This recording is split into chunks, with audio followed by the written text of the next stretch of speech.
Andy, can you turn the volume of the room down? Okay. All right, we should be good. Fire away with questions.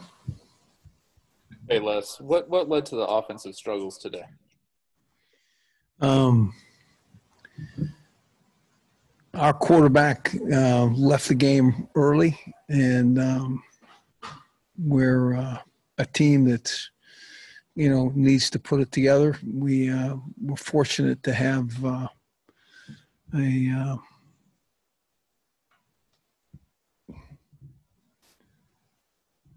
the Miles lad, so felt like he came in and gave us a spark and got us a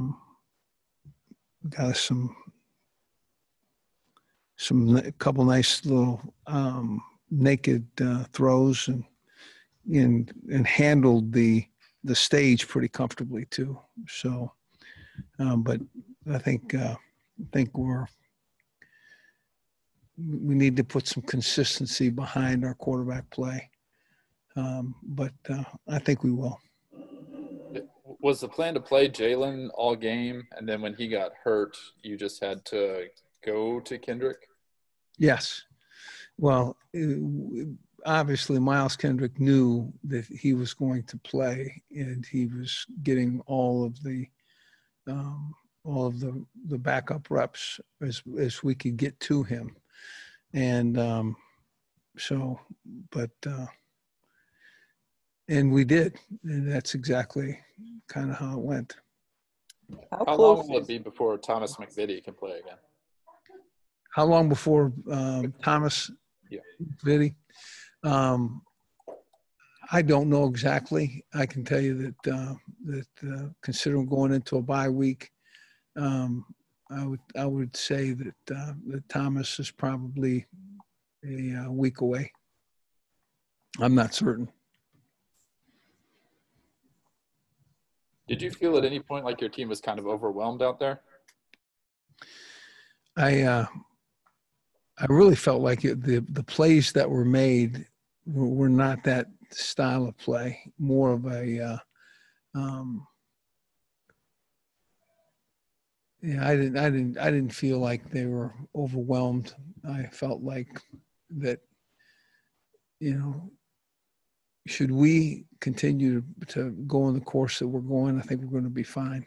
And I like us. I like our team, and I think we'll work together and do things that the school has done before. Can you explain why you have that faith that you're going to be fine? I mean, what is it you see from these guys? Obviously in practice, we're not there and things like that. What gives you that confidence? They're resilient. They want to win. They're competitive. And I'm going to believe in them. And that's my choice. And I think it's the right thing to do, because I think that they will overcome, some,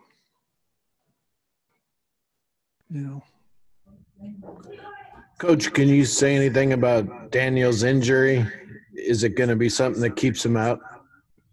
I don't think so. I think he had a pretty good smile on his face, but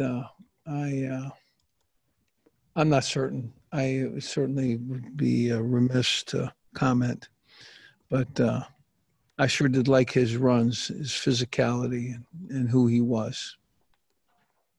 What's keeping the offensive line play from being better?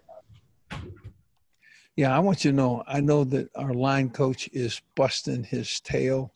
I know that the kids that are playing for him are really good people and committed to being, quality players. And I saw him speak to his group at halftime.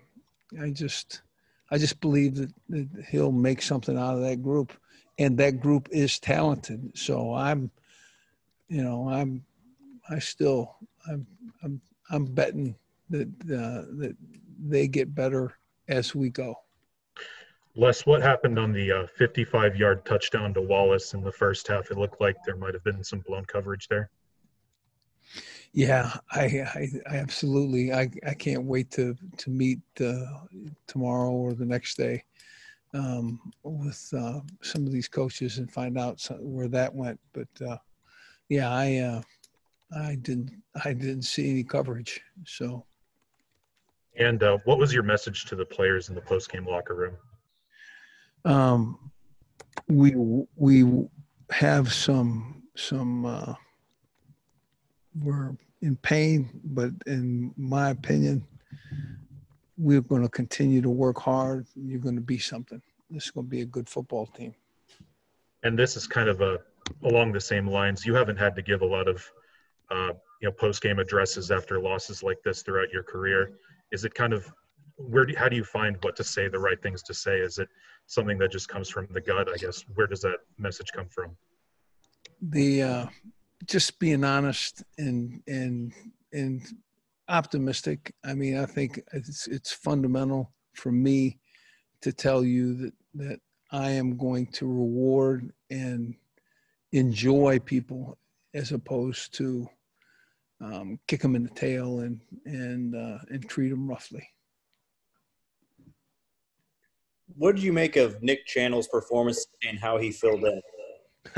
I think he was. You know what? It speaks to there's players out there. There's Nick Channel made some of the most physical plays that that were in the game. So I mean I like him. I think he's going to develop into a really good linebacker. Coach, are these last 2 weeks an indication of what it's like to not have a non-conference schedule or a full non-conference schedule to get ready for Big 12 football? That and no spring ball, and then didn't have an opportunity to continue to hit a weight room. There's a bunch of those things that way, but I have to be honest with you. I'm not taking that road. I'm believing that this team will do the things that we need to do to make us better. And I think it'll happen sooner rather than later. Did you, just to follow up on that, did you get the sense that, after 3 games last year of non-con, your guys were more prepared for Big 12? Not saying they weren't prepared today specifically, but just for the change from non-con to Big 12. Yeah, you feel that difference? Yeah, non-conference to the Big 12 conference, without question, it's different. I mean, it's the size of the athlete, the speed of the athlete, and I think there's a difference. But I also think that difference can be overcome just kind of with, this is a different time too, and I'm not throwing the old COVID-19 in the mix, but it's a little different, and yet I think that this team will have the opportunity to overcome whatever challenges that this COVID-19 may throw at us. So, and I think that we've overcome some, to this date. So. You have an update on. Didn't have Mayberry, Ricky Thomas, and Gavin Potter. Why were they out today? Yeah, you saying we got a day? They took a day off today. Is that what you said? Yeah. Why were they out today? Why were they out? Oh, yeah. I'm not allowed to tell you exactly, but certainly had to do with medical something. And what type of impact did that have, missing 3 defensive guys that are contributors regularly? Those are 3 starters. I mean, those are guys that step in, but again, we like Nick Channel did. Nick Channel stepped in and went hard. I'm so happy for him, I can't tell you. We got to do the same thing at all these spots. And, the Gavin Potter loss was big. Drew Prock's loss was big. Kyle Mayberry's loss was big. But you know what? We have to find guys that will step in to the mix and play. So, and I think we have that. What do you guys have to accomplish during this bye week coming up? We, in my opinion, we need to kind of look at the